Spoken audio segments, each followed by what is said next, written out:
नमस्कार, मी नम्रता वागळे. माझा विशेषमध्ये आपल्या सगळ्यांचं स्वागत. नुकताच 10वीच्या परीक्षांचा निकाल लागला आणि आश्चर्य म्हणजे यंदा तब्बल 193 विद्यार्थ्यांना 100% गुण मिळालेत. आनंदाची गोष्ट आहे, पण जितकी आनंदाची गोष्ट आहे तितकीच आश्चर्याची सुद्धा गोष्ट आहे. ही किमया आहे कला आणि क्रीडा गुणांची. 81,000 मुलांना खेळाचे गुण मिळालेले आहेत. आता यातली किती मुलं मैदानावरती गेलेत हे त्या शाळांना माहिती आहे. कलेच्या क्षेत्रात प्रावीण्य दाखवल्यामुळे जवळपास 17,000 मुलांना वाढीव गुणांचा लाभ झालेला आहे. मात्र अशा वाढीव गुणवत्तेमुळे नामवंत कॉलेजेसमध्ये 11वीच्या प्रवेशाची कट ऑफ ही 98% खाली येण्याची अजिबात शक्यता नाही. हे एवढे गुण ही खरंच मुलांची गुणवत्ता आहे का, की त्यांच्या गुणपत्रिकेला आलेली ही सूज आहे? आणि अशा गुणांच्या खिरापतीमुळे या विद्यार्थ्यांना फायदा होईल की भविष्यामध्ये त्यांना याचा तोटा होऊ शकतो? आणि खऱ्या गुणवंतांचं यामुळे नुकसान होतंय का? अनेक प्रश्न उपस्थित झालेले आहेत. आपल्याला सविस्तर चर्चा करायची आहे. मात्र तत्पूर्वी या वाढीव गुणांची सीबीआय चौकशी करा अशी मागणी काहींनी केलेली आहे. नेमकं हे प्रकरण काय आपण सविस्तर पाहूया आणि त्यानंतर आपण चर्चेला सुरुवात करूया.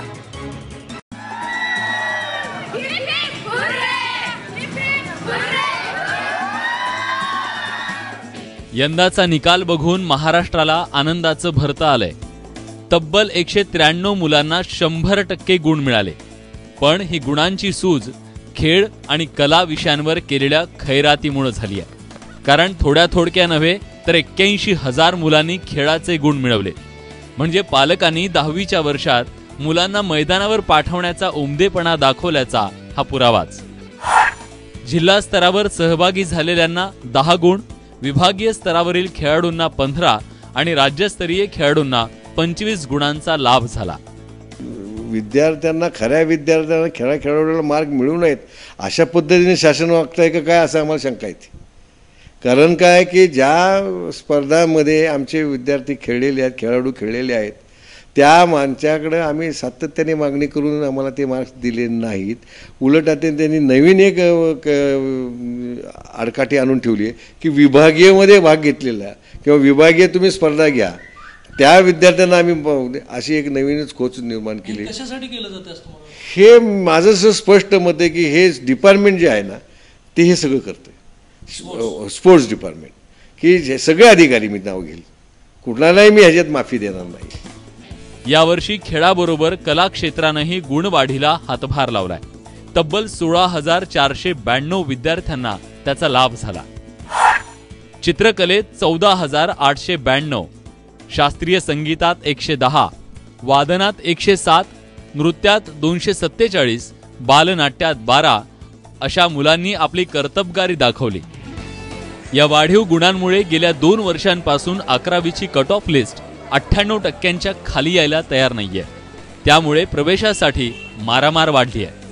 स्पोर्ट्सच्या मार्कामुळे या ठिकाणी गुणवत्ता वाढते. मेरिट लिस्टमध्ये पहिल्यांदा त्यांचा नंबर लागतो. पण एकंदरीत त्याचं जे करिअर बघितलं तर त्या करिअरमध्ये स्पोर्ट्सच्या पर्सेंटेजचा काहीही प्रभाव आम्हाला दिसत नाही. खेळाचं तर मुलांनी प्रावीण्य मिळवलंच पाहिजे, पण ह्या मार्क ॲड जर केले आपण त्या उपयोग त्याचा खरं तर त्याला ग्रेस देण्यासाठी वगैरे व्हावा. स्कॉलरशिप वेगळे द्याव्यात, त्याला खेळण्यासाठी संपूर्ण मदत करावी. सीबीएसई आणि ICSEच्या वाढीव गुणांना उतारा म्हणून SSC बोर्डानं खेळ कलेच्या गुणांची खैरात केली. त्याचा मुलांना फायदा होतोच आहे. दरवर्षी गुणवत्ता वाढल्याचा भास वाढतोय. त्यामुळे प्रश्न कोण आणि कशाला विचारायचे? निशांत भद्रेश्वरसह राहुल कुलकर्णी, ABP माझा, लातूर.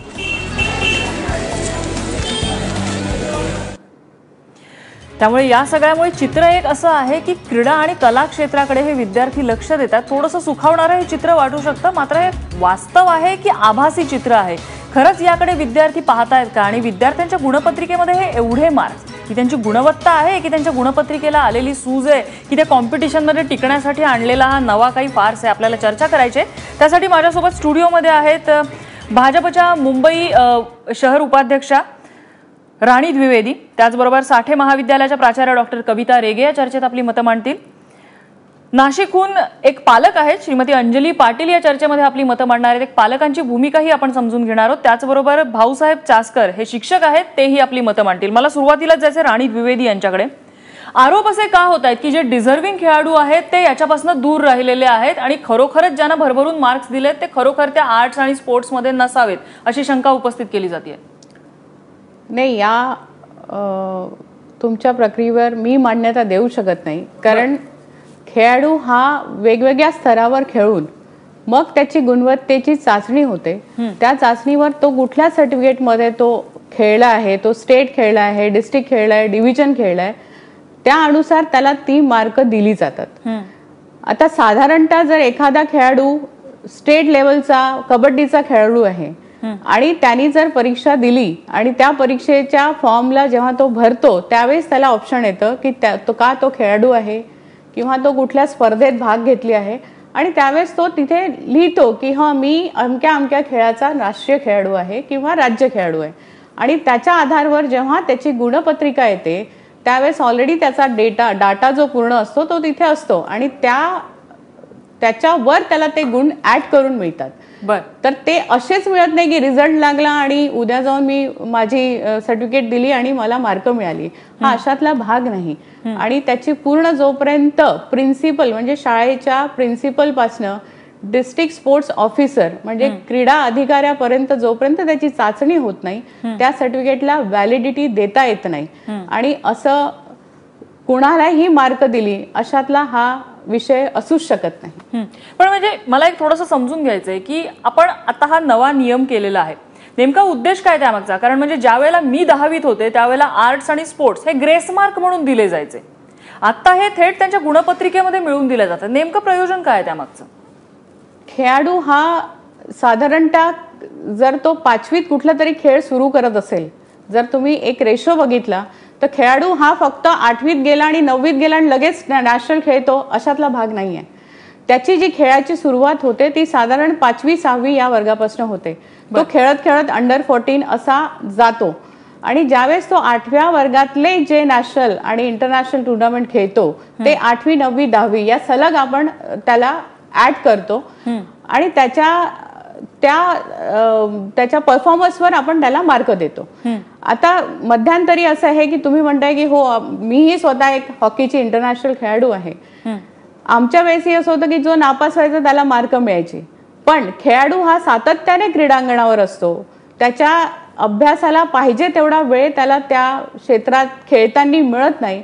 आणि मग माझं भाजपचं सरकार आहे म्हणून मी हे म्हणू शकते की जर कुठल्या खेळाडूचा आम्हाला सन्मान करायचा आहे तर आम्ही त्याला एवढंही देऊ शकत नाही का? हे 10, 15 आणि 25 हे प्रत्येकाला 25 मार्क गेली नाहीयेत. त्यांच्या खेळाच्या गुणपत्रिकेवर कोणाला 10, कोणाला 15 आणि कोणाला 25 गेली असतील. त्या व्यतिरिक्त जे त्याचे मार्क आहेत, जे तुम्ही म्हणताय की 100% मिळाले, तर त्यांनी ते बाकीचे त्यांनी अभ्यास करून कमवलेत आणि आम्ही जे दिलंय तो त्याचा गौरव करायला, त्याला प्रोत्साहित करायला दिलेले मार्क आहेत. आपण कविता रेगेंकडे जाऊया. डॉक्टर रेगे, तुम्ही प्राचार्य आहात, तुम्ही या विद्यार्थ्यांना कायम जवळून ऑब्झर्व करत असता.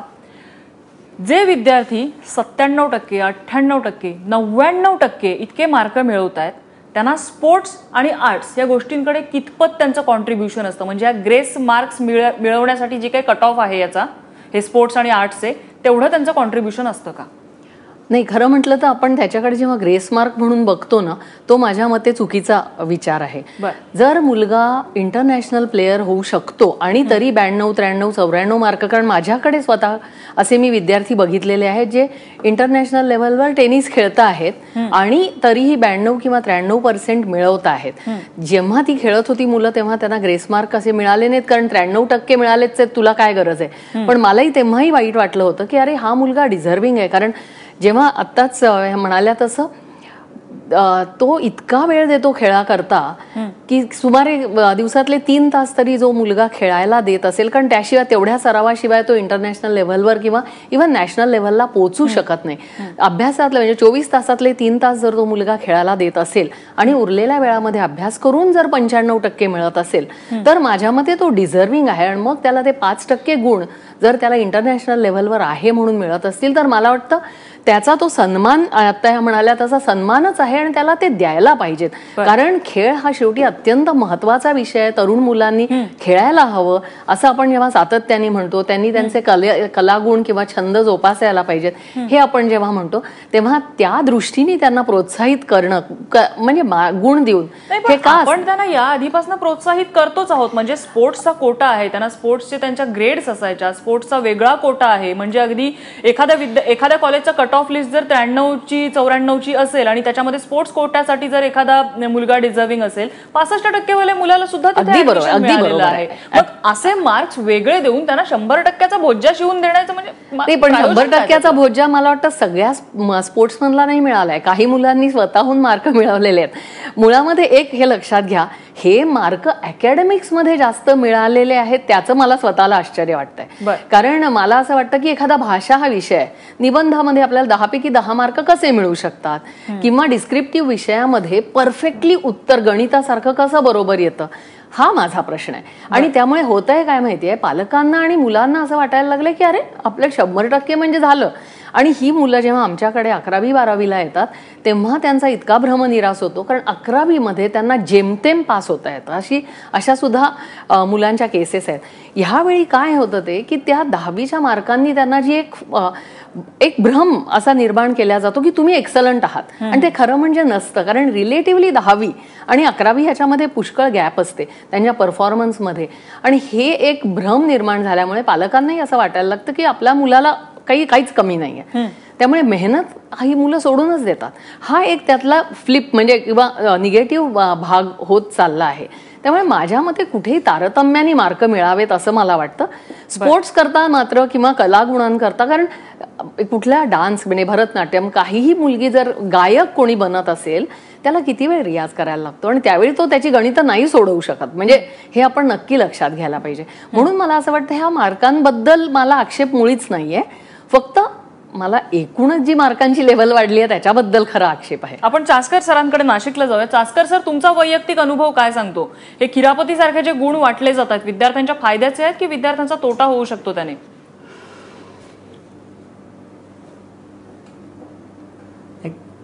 नम्रता, खरं म्हणजे ही खिरापती सारखे गुण जे वाटले जातात याच्यामध्ये तथ्य नक्कीच आहे. आणि आज जो आपला विषय आहे की क्रीडा गुणांच्या खिरापतीनं गुणवंतांवर अन्याय होतोय काय, तर गुणवंत कोणाला म्हणायचं, शिक्षणातली गुणवत्ता म्हणजे काय, याच्या संबंधानं मला वाटतं काही एक विचार करायला पाहिजे. आता गुणवत्तेच्या जुन्या प्रश्नांबरोबर हे जे काही मार्क्स दिले जात आहे कला खेळ या विषयातले, त्याच्यामुळं ती सूज आहे हे तथ्य आहे, याच्यामध्ये नक्की आहे. परंतु मला असं वाटतं की खेळ आणि कलेच्या गुणांमुळे केवळ सूज आहे का? मगाशी ज्या डॉक्टर रेगे मॅडम म्हणाल्या की ग्रामीण भागामध्ये अनेक ठिकाणी साधी प्रयोगशाळा नाही, परंतु पैकीच्या पैकी मार्क्स तिथे प्रयोगाला दिले जातात, त्या अंतर्गत गुणांना दिले जातात. फेसबुकवर पोस्ट लिहिता येत नाही, ईमेलची रचना करता येत नाही, फ्रॉम आणि टू कुठे लिहायचं हे ज्या मुलांना कळत नाही, प्रेषक आणि प्रति कुठे लिहायचं ह्या मराठीत आणि अवांतर वाचन नसतं, त्या मुलांना पण पैकीच्या पैकी मार्क्स मिळालेले आहेत. त्यामुळं मला असं वाटतं की हे जे गुण आहे ते म्हणजे गुणवत्ता नाही, ही सूज आहे, हा फुगवटा आहे. आणि मगाशी जसं रेगे मॅडम म्हणाल्या तसं 12वीचे जे मार्क्स आहे तिथे ही सूज ओसरते, आणि त्यावेळेला या मुलांना आणि पालकांना 10वी मध्ये 100 मार्क्स 98% असे मार्क्स मिळाल्यामुळं खूप गुणवत्ता आपल्याला मिळालेली आहे अशा प्रकारची एक समज होते.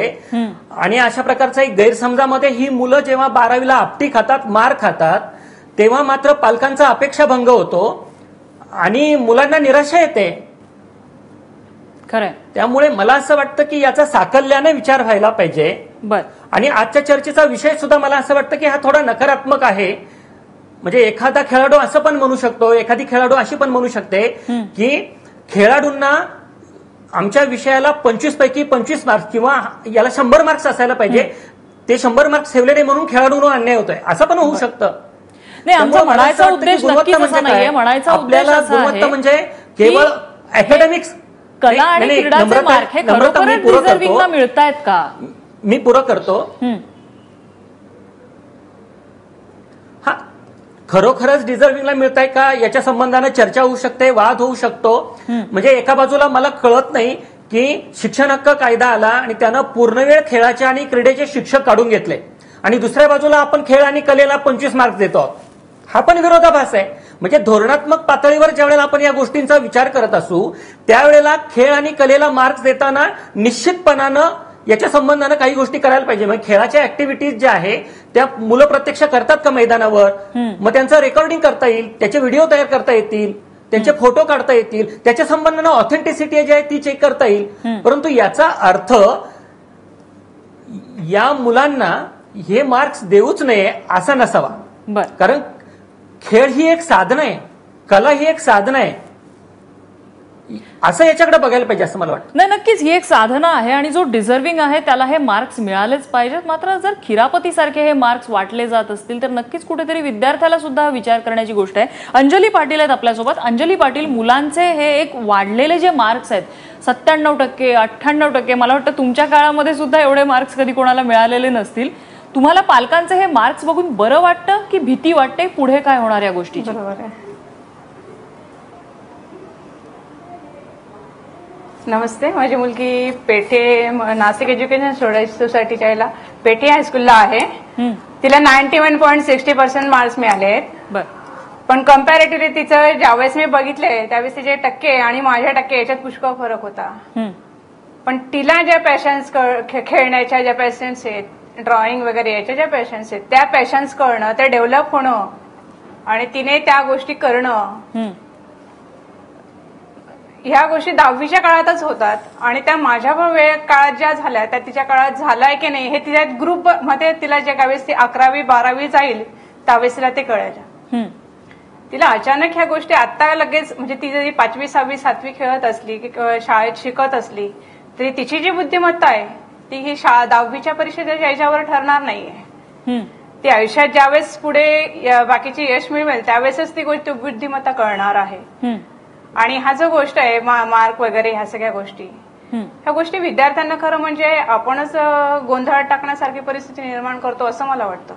बर, आणखीन एक यामध्ये विचार करण्यासारखा मुद्दा आहे. डॉक्टर रेगे, मला तुमच्याकडून थोडंसं याचं उत्तर हवंय की एवढे मार्क्स मुलांना मिळतात, यापूर्वी कधी मिळत नव्हते. पेपर तपासण्याचे क्रायटेरियाज बदललेले आहेत की आपल्याकडचा सिलेबस सोपा झालेला आहे? सिलेबस खरं म्हटलं तर मुळीच सोपं नाही झालंय. कारण 11वी 12वीचं सिलेबस तर जास्त वाढीव आहे आता आणि ते 9वी 10वी मध्ये सुद्धा आता वाढलेलं आहे असं आम्ही ऐकतो आहोत. पण मार्क प्रश्न काय विचारला जातो आणि त्याला उत्तराचे काय साधारणतः एक्सपेक्टेशन्स असतात हे जर मॅच करायचं आणि मार्क द्यायचं, जसं आता भाऊसाहेब म्हणाले की ज्या मुलाला फ्रॉम अँड टू लिहिता येत नाही किंवा पत्राचा मायना लिहिता येत नाही त्या मुलाला सुद्धा जर आपण पूर्णपैकी पूर्ण मार्क देणार असू तर तिथे आपल्या असेसमेंटमध्ये म्हणजे पेपर तपासण्यामध्ये काहीतरी चूक होते आहे हे नक्की.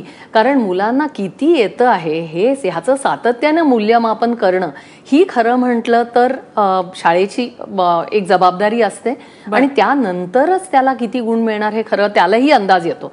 पण आता असं झालंय की मला वाटत नाही कुठल्याही मुलाला अशी अपेक्षा असते की मला 100% मिळतील, पण त्यांना मिळत आहेत. त्याचं कारणच मुळात मला वाटतं हे अशा थोड्याशा चुकीच्या असेसमेंटमध्ये असावं की देऊन टाकायचं. म्हणजे तेव्हा खरं पेपरामध्ये आन्सर बुकमध्ये खिरापत वाटल्या जाते का असा माझा प्रश्न. यालाच जोडून आणखीन एक प्रश्न आहे, असेसमेंट चुकतीये की आपला एक्झाम पॅटर्न सोपा झालाय, म्हणजे मोर ऑब्जेक्टिव्ह झालेला आहे का? काय तेही शक्य आहे. कारण मोर ऑब्जेक्टिव्ह म्हणजे मुलांना आता धड एक वाक्य कन्स्ट्रक्ट करता येत नाही, इंग्रजी असो मराठी असो. शुद्ध लेखनाच्या चुका मुलं करतायत. पण आता आम्ही असं म्हणतो आहोत शिक्षक की त्यातलं आम्हाला त्याला समजलंय ना मग पुढे जाऊया. आता हे खरं म्हटलं तर चुकीचं आहे. कारण शुद्ध लेखन, एखादी भाषा शुद्ध येणं हे अत्यंत महत्वाचं आहे. पण त्याला सुद्धा आपण आता बायपास करायला लागलो आहे की हे इथपर्यंत स्टेप्स आले आहेत ना बरोबर मग मार्क देऊन टाका. इथपर्यंत लिहिलंय ना म्हणजे त्याला समजलं असावं अशा भावनेतून जेव्हा मार्क दिल्या जातात तेव्हा मला वाटतं ही एक थोडासा चुकीचा पायंडा पडतो आहे. आणि म्हणून ही मार्क वाढण्याचं कारण फक्त हेच आहे की सहजपणे मार्क दिल्या जात आहेत. त्यामुळे असेसमेंट थोडीशी आपली लूज झालेली आहे. त्याचबरोबर प्रश्नांचं स्वरूप सुद्धा अगदी ठोकळेबाज केलं तर ते पाठ करून मुलं उत्तरं देऊ शकतात आणि मग ह्या उत्तराचा हा कंटेंट याला हे पूर्ण मार्क अशा तऱ्हेचं जर असेसमेंटचंही स्वरूप ठेवलं तर म्हणून हे 100 मार्क वगैरे असे मिळू शकतात. चासकर सरांना काही मुद्दा मांडायचा होता. चासकर सर.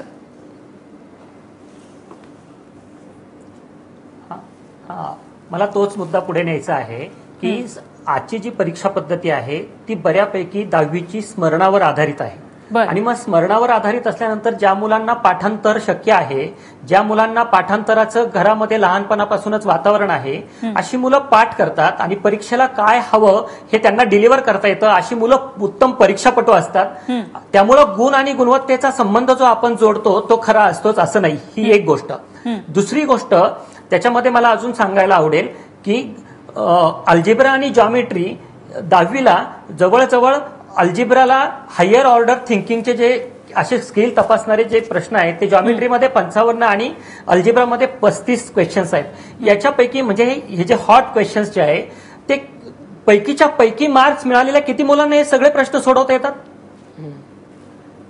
मुद्दा असा आहे की त्या विषयातल्या पूर्णपणे कन्सेप्ट माहीत नसलेल्या मुलांना सुद्धा पैकीच्या पैकी मार्क्स मिळतात आणि मग स्वतःविषयी गैरसमज निर्माण होतात, स्वतःकडून अपेक्षा वाढतात आणि पालकांच्याही मुलांकडून अपेक्षा वाढतात आणि 12वीचा निकाल जेव्हा लागतो तेव्हा मात्र सगळी ही सूज खरा ओसरते आणि खरं चित्र दिसायला लागतं. हे जे काही धुकं दाटून आलेलं असतं, मळत दाटून आलेलं असतं आणि याच्यामध्ये एक भव्य रम्य अशा प्रकारची स्वप्न पाहायला सुरुवात झालेली असते. इथे मार बसल्यानंतर सगळं जमिनीवर येतं परत. त्यामुळं एक प्रकारे आपण मुलांची फसवणूक तर करत नाही आहोत ना, पालकांची तर फसवणूक नाही करत आहोत ना, याचाही विचार मला असं वाटतं मुळातून व्हायला पाहिजे. आपल्याला आपण हाच प्रश्न मुळात विचार व्हायला पाहिजे. हाच प्रश्न घेऊन मला राणी द्विवेदींकडे जायचंय. मात्र छोटासा ब्रेकची वेळ झाली. ब्रेक नंतर राणी द्विवेदींकडून आपण या प्रश्नाची थोडीशी उत्तरं जाणून घ्यायचा प्रयत्न करणार आहोत. छोटासा ब्रेक, लगेच परत येऊया.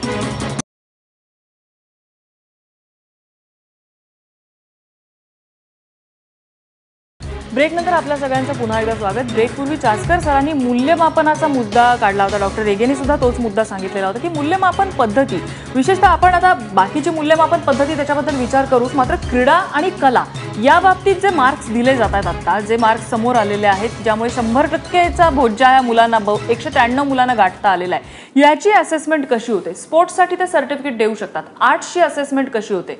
राणी द्विवेदी. बघा, यात आर्ट आणि कला म्हणा किंवा चित्रकला म्हणा, या स्पर्धेचे काही एक गुणवत्ता त्यांची एक आधारावर दिल्या जाते.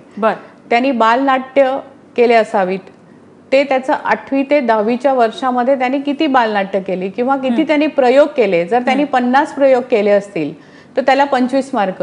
त्यांनी जर बालनाट्य केली असतील आणि ती शाळेच्या तर्फे किंवा संस्थांच्या तर्फे, त्या संस्था जे राज्य शासनाने त्यांना आपल्याकडे घेतल्या आहेत, त्या GR मध्ये त्या इन्व्हॉल्व आहेत आणि त्यांचं 10 वर्ष कमीत कमी रजिस्ट्रेशन त्यांचं 10 वर्षाचं असेल, त्यांचं 3-4 वर्षाचं त्यांचं ऑडिट असेल, अशा संस्थांमध्ये जे खेळाडू म्हणा किंवा जे आर्टिस्ट म्हणा, ते जर तिथे शिकायला जात असतील किंवा गायला जात असतील, डान्सची प्रॅक्टिस करत असतील किंवा त्या संस्थांमधनं ते परफॉर्म करत असतील, तर त्या संस्थांचे सर्टिफिकेट जर त्यांच्याजवळ असेल तेव्हा त्या सर्टिफिकेटच्या आधारावर त्यांना गुणवत्ता दिल्या जाते. त्याऐवजी जो व्यक्ती हा आंतरराष्ट्रीय दर्जावर परफॉर्मन्स करायला जातो, समजा एखादा नाट्य स्पर्धा असेल आणि ती आंतरराष्ट्रीय किंवा राष्ट्रीय या लेवलची असेल आणि तिथे जेव्हा तो परफॉर्मन्स देतो आपला, त्या दरम्यान त्याच्या त्या परफॉर्मन्सच्या सर्टिफिकेटवर, त्याच्या त्या परफॉर्मन्सवर त्याला ती गुणवत्ताचे मार्क दिली जातात. हे कुठल्याही एका ठिकाणी जाऊन मी परफॉर्म करतो आणि मी कुठलंही सर्टिफिकेट आणतो आणि मला मार्क मिळतात, अशातला भाग नाही आहे. नाही, माझा यामध्ये प्रश्न आणखीन एक थोडासा वेगळा आहे. जे खरोखरच डिझर्विंग आहे, जे आंतरराष्ट्रीय लेवलला खेळून आलेले आहेत किंवा संगीत विशारद वगैरे अशा परीक्षा देत आहेत, मी त्यांना समजू शकते, त्यांना 25 पैकी 25 मार्क्स मिळाले. इथे मुद्दा असा असतो की एखाद्या विद्यार्थ्याला 495 मार्क्स मिळालेले आहेत, त्याला वरचे 5 जे मार्क्स असतात ते आर्ट्स किंवा स्पोर्ट्स कोट्यामधनं येतात. त्याच्यासाठी काय होतं, म्हणजे नेमकं काय होतं? कारण ह्या विद्यार्थ्याने खरोखर किती वेळ त्या आर्ट्ससाठी दिलेला असतो? असे मॅडम की मला तुम्हाला सांगायला नक्कीच आवडेल की कुठलाही खेळाडू किंवा कुठलाही साहित्यिक म्हणा, तो मग चित्रकले स्पर्धेचा म्हणा, गायक म्हणा किंवा नृत्य करणारा म्हणा, याला आपली साधना करायसाठी खूप तास आपल्या एका दिवसातले द्यावं लागतं. माझं तेच म्हणणं आहे. त्याच्यानंतर त्याला हे सर्टिफिकेट मिळतात. अच्छा, हे सर्टिफिकेट मी परीक्षा दिली आणि उद्या जाऊन दिले आणि मला बोर्डाने मार्क दिले असं नाहीये. नाही, पण अशी सुद्धा काही उदाहरणं आहेत की ज्यांना या आर्ट कोट्यात, आता गेल्याच मागच्या माझ्या नजरेतलंच एक उदाहरण आहे, मी अर्थात त्यांचं नाव घेणार नाही आता समोर, एका विद्यार्थ्याला ज्या कॉलेजची कट ऑफ लिस्ट 94% होती त्या कॉलेजमध्ये आर्ट कोट्यामधून त्याला ऍडमिशन मिळालेली होती. क्लासिकल सिंगिंग हा त्याचा जॉनर होता. क्लासिकल सिंगिंगमध्ये त्याला तिथे ऍडमिशन मिळाली, ज्याच्यासाठी काही 2 किंवा 3 परीक्षांची त्यांची जे काही क्रायटेरिया असेल तो. या विद्यार्थ्याला खरोखरच राग येत आहेत का? माझ्या लेखी त्याला ते येत नव्हते. मग त्या ठिकाणी काय क्रायटेरिया लावला जातो, कुठून त्या ठिकाणी त्याला ते सर्टिफिकेट मिळालेलं आहे याची असेसमेंट होते का? मला वाटतं चास्कर सर त्यावरती जास्त प्रकाश टाकू शकतील. चास्कर सर.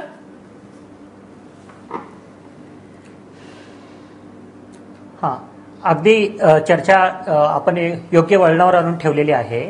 एक गोष्ट अशी आहे की शिक्षण हक्क कायदा, मगाशी मी ओझरचा उल्लेख केला, शिक्षण हक्क कायद्यानं कला आणि खेळाच्या शिक्षक जे पूर्ण वेळ होते ते काढून घेतले आणि आता अर्धवेळ शिक्षक नेमावेत असं म्हटलेलं आहे.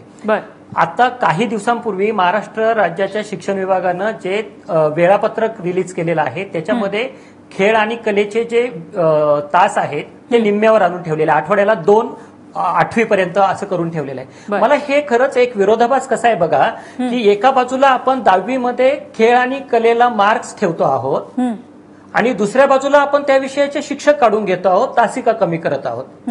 आणि मगाशी आता जे इथे सांगण्यात आलं द्विवेदी मॅडम कडून, मला सांगा की जेव्हा गायन, वादन, नृत्य, चित्र या अशा सगळ्या गोष्टींच्या विषयी आपण बोलतो आहोत, तर मी एका छोट्याशा गावामध्ये शिक्षक म्हणून काम करतो.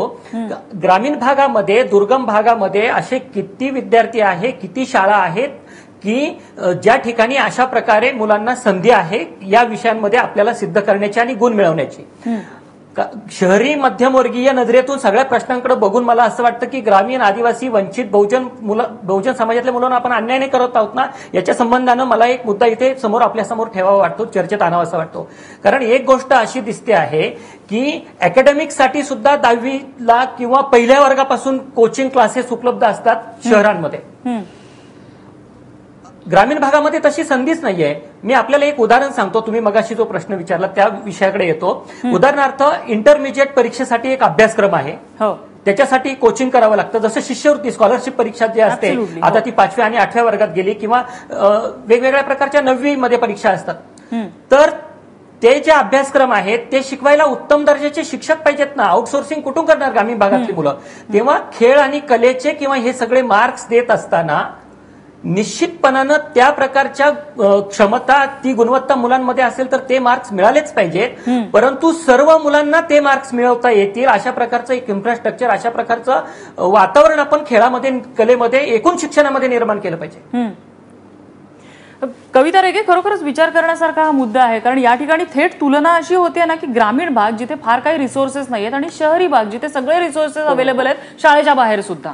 हे अगदी बरोबर आहे, कारण आत्ताच सरांनी मुद्दा मांडला तो बरोबर आहे. जिथे ग्रामीण भागामध्ये मुलामध्ये पुष्कळ कला असेल पण तिला एक योग्य वळण देणं, ती इंटरमिजिएट किंवा परीक्षा ड्रॉइंगची असते ही सुद्धा जेव्हा मुलांना माहिती नसेल, किंवा तिथे जर ड्रॉइंगचे शिक्षकच नेमल्या जात नसतील किंवा ते अर्धवेळ असतील, तर मला असं वाटतं तो सरासर अन्याय आहे त्या मुलांवर. आणि मग त्या कंपॅरिझनमध्ये शहरी भागातल्या मुलांना जर का 5, 10, 15 असे इंटरमिजिएट पास झाल्यानंतर मिळणार आहेत गुण, तर खूप सहजपणे ए ग्रेड शहरी भागातल्या मुलाला मिळू शकते. जेव्हा की ग्रामीण भागातल्या मुलाला त्या परीक्षेची माहिती नसेल किंवा त्याच्या हातात कधी रंगीत खडू किंवा पेन्सिल आली सुद्धा नसेल. हा विरोधाभास जो आपल्या देशामध्ये आहे सातत्याने, तर त्याकरता हे उपयोगी नाही होणार आहे. म्हणजे हे दुःख आहे मला सुद्धा की जी मुलं डिझर्विंग आहेत, ज्यांना संधीच मिळत नाहीये, त्यांच्यापर्यंत आपण कसं पोहोचणार आहोत. हा एक खूप मोठा वेगळा विषय आहे. पण आज हा ऐरणीवर आला आहे कारण ही 100% मुलं पोहोचल्यामुळे हा ऐरणीवर आलेला आहे आणि त्यामुळे सगळेजण त्याच्याबद्दल विचार करत आहेत. पण हा साकल्याने जर विचार ह्या घडीला झाला तर मला वाटतं आपण पुढे जाताना काहीतरी त्याच्यातून चांगलं निघेल. कारण आता जसं सरांनी सांगितलं तसं क्रीडा शिक्षक आणि कला शिक्षक ह्यांचे तासिका कमी केलेले आहेत आणि त्यांना पार्ट टाइम जर केलं असेल तर मला वाटतं हा मुलांवर अन्याय आहे. कारण मुलांनी हा कलागुणांना त्यांना वाव मिळावा, त्यांना जोपासावं ह्याच्या करता शालेय जीवन आहे. आणि त्या शालेय जीवनात त्यांना जर आपण वंचित ठेवणार असू ह्याच्यापासून शाळेच्या प्रिमायसेसमध्ये, तर मला वाटतं ह्याच्याबद्दल अगदी नक्की विचार करणं आवश्यक आहे. ते अनुदान वगैरे जे देण्याची वेळ आहे ती इथे आहे माझ्या मते, खूप आवश्यक आहे. आणि त्या मुलांमध्ये असते कला खूप सहजपणे. आता वारली पेंटिंग वगैरे करणारी मुलं ही काय म्हणजे तो मला वाटत नाही तिकडे इंटरमिजिएटला बसला असेल पण तो अप्रतिम वारली पेंटिंग करत असेल, डहाणूचा मुलगा, आपण काय करणार आहोत त्या मुलाबद्दल? सो असे प्रॉब्लेम्स येणारच आहेत. किंवा त्यांना एखादा प्रॉपर खेळ माहीतच नसेल तर त्या खेळात प्रावीण्य मिळवणं, जरी तो किती काटक असला, चांगला खेळाडू बनू शकला तरी त्याला जे शास्त्रशुद्ध शिक्षण मिळायला पाहिजे ते जर मिळण्याची सोय नसेल तर त्या मुलाला त्या गुण मिळणार नाहीयेत. आणि मग त्यांनी फक्त आणि फक्त अकॅडमिक्सवर लक्ष द्यायचंय, जिथे परत त्याला ते जे काय मदत करणारे क्लासेस नसतील म्हणजे तिथेही तो वंचित राहतोय, कलागुणांपासूनही वंचित राहतो आहे आणि खेळाच्या गुणांपासूनही वंचित राहतोय. याबद्दल हा एक जरा वेगळा विचार झाला आहे, पण हा सुद्धा विचार करणं आपण आवश्यक आहे. त्यामुळे ही 100ची तफावत, जी 100चा एक पल्ला गाठलेला आहे, एक थोडीशी भर घालायला आवडेल या मुद्द्यामध्ये. बोला. नाही, ज्या मुलांना सरसर झाडावर चढता येतं, 3 ते 5 किलोमीटर शाळेमध्ये धावत जी मुलं येतात, बरोबर, या मुलांकडे काहीतरी डोहामध्ये पोहता येतं, खोल बुडी घेऊन 2 मिनिटं थांबता येतं. या मुलांच्या या ज्या क्षमता आहे त्यांना नीट कोचिंग न मिळाल्यामुळं या मुलांवर अन्यायच होतो ना. आदिवासी बहुजन समाजातल्या, ग्रामीण भागातल्या मुलांच्या संबंधांना आपण विचार करायला पाहिजे ना. हे अगदी खरं. मला अगदी अंजली पाटील यांच्याकडे जायचं. अंजली पाटील, तुमच्या काळामध्ये तुम्ही सुद्धा अभ्यास केलाय पण तुम्हाला एवढे कधी मार्क्स मिळाले नव्हते, मात्र तुमची मुलगी तुमच्या एवढाच अभ्यास करते, मात्र तिचे मार्क्स हे कुठेतरी 90s मध्ये जाऊन पोहोचलेले आहेत. तुमच्या मुलीला ह्या गोष्टीमध्ये तिचे पाय जमिनीवर ठेवण्यासाठी तुम्हाला तारेवरची कसरत करायला लागते या सगळ्या परिस्थितीत?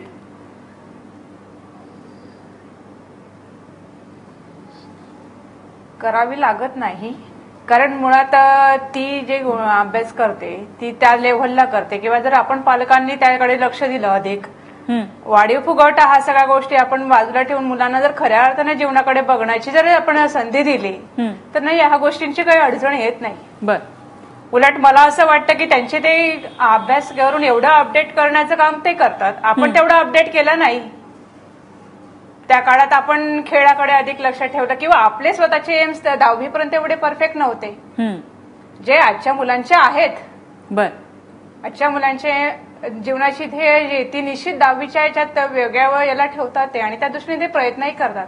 आपल्याला तेवढे सोर्सेस नव्हते किंवा आपण एका घरात 4-4, 5-5 जण असल्यानंतर त्या गोष्टी एक चाललंय 10वीपर्यंत शिक्षण, त्याच्यानंतर पुढे कुठेतरी गोष्ट, तशी गोष्ट आज नाही. आज मुलं कॉम्पिटिशन मध्ये उतरतायत तर त्यांना प्रोत्साहन देण्यासाठी ती गोष्ट आपण करणं गरजेचं आहे. त्यामुळे तेही स्वतः मुलं ज्यावेळेस आपल्या ग्रुपमध्ये असतात त्यावेळेस ते जमिनीवरच असतात, सगळ्या गोष्टींचा तेही साकल्याने विचार करतात. एवढंच त्यांना भौतिक गरजा जरा जास्त मिळालेल्या आहेत, त्यामुळे ते जरा अपडेट करण्याचं काम जरा लवकर करतात, फास्ट करतात, जे आपण मागे कमी करत होतो.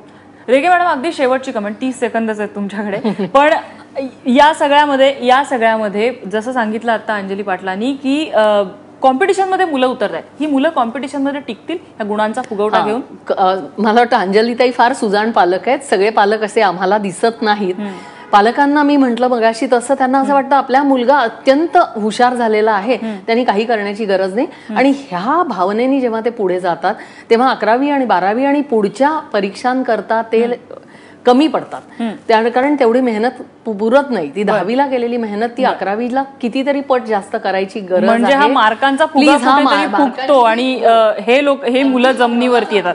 म्हणजे अंजलीताई हे सुदैवाने सुजाण पालक आहेत आणि त्यांची मुलगी, त्यामुळे तिला असं काही त्रास होणार नाही. मात्र खूप अशी मुलं आहेत, विशेषतः अंधेरीमध्ये अगदी काही दिवसांपूर्वीच एक केस आली होती. जो मुलगा बोर्डात आलेला होता परीक्षेसाठी, 92-93% त्याला मार्क मिळालेले होते. त्याला पोलिसांनी अरेस्ट केला. कोणत्या गोष्टीसाठी? बाईक चोरीसाठी. या मुलांची अशी काहीतरी परिस्थिती बिकट होऊन बसते.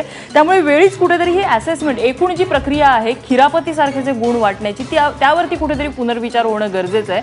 मुलांना गुण मिळणं वाईट नसतं, मात्र त्या मिळालेल्या गुण हा एक आभास तर नाहीये ना. हे आभासी चित्र जर त्या गुणांचं निर्माण झालं असेल तर भविष्यात त्या मुलांसाठी ही नक्कीच एक धोक्याची घंटा आहे. कुठेतरी याचा गांभीर्यानं विचार व्हायला हवा. या चर्चेसाठी आपल्याला सर्व मान्यवरांनी वेळ दिला त्याबद्दल त्यांचे आभार. माझा विशेषमध्ये इथेच थांबतोय. बघत रहा ABP माझा.